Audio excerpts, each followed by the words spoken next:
The first contact in the early 2000s. When was that? The phone call. I can't remember now. Definitely when I started BLC because Yes, BLC is the BLC 2000. BLC is the church that invited me to. So early 2000s. It will be in the early 2000s. Yeah. Either 2000 or 2002, roughly around there. Yeah. Phone call, and I'm in the taxi going to the airport. Yeah. And then at once, so many things we connected. Yeah.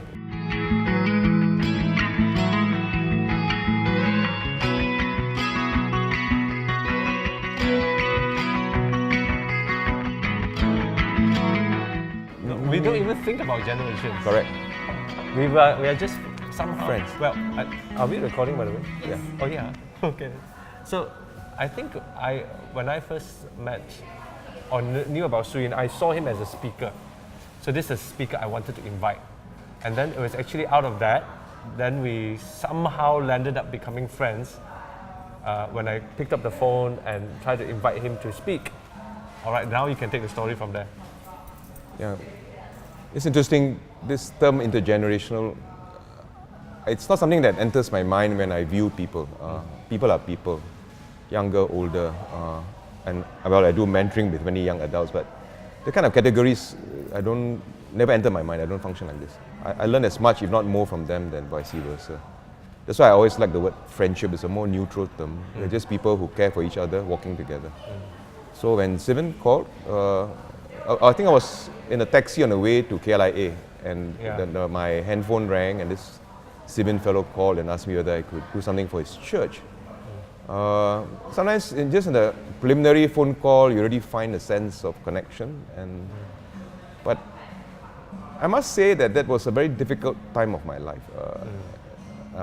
Those who know my story, my first wife died of cancer, a second marriage broke down. Because of my broken marriage, I was rejected for ministry in many quarters. So whenever someone comes and says, "Can you speak at my church?" it's like some kind of hope or validation.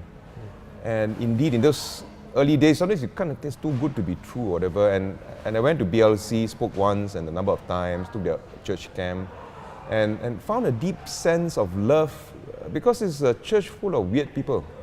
So all weird people will feel at home. In other words, it's a church of people who are all unique, and they celebrate that diversity.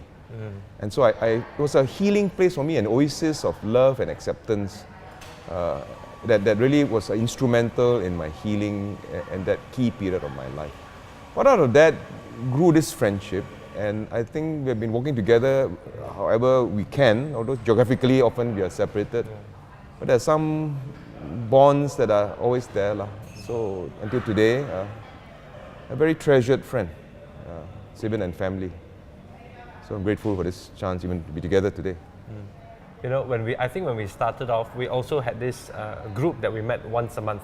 It was actually 3 of us. And what's interesting was we are basically 10 years apart. So I was those days in my 20s. He was in his 30s. And I was in my early 30s. He was in his 40s, yes. And you were 50s. 50s. Correct.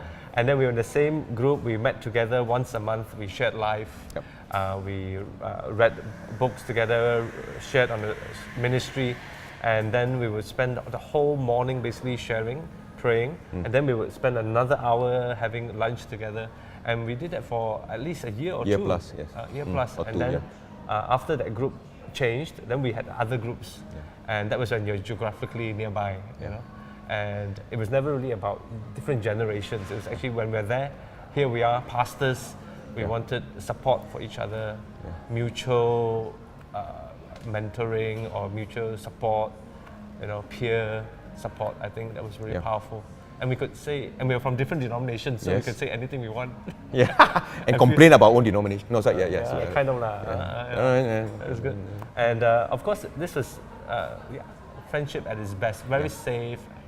And we corrected each other when necessary. I mean, there were times when we were concerned. And of course, later, our families, because of Bernice, entered your life, and then Mei Chin, my wife, and Bernice, we got along, and that time I only had one Kid later became 2, 3. Meals in Midview, the Mid Valley. Yeah, that's right. So yeah, then it's no longer about generations anymore. It's just about being concerned for each other, genuinely, authentically. Right? If you had not reminded me, I would have forgotten that there was 10 years. We were just 3 brothers. Yeah, that's right.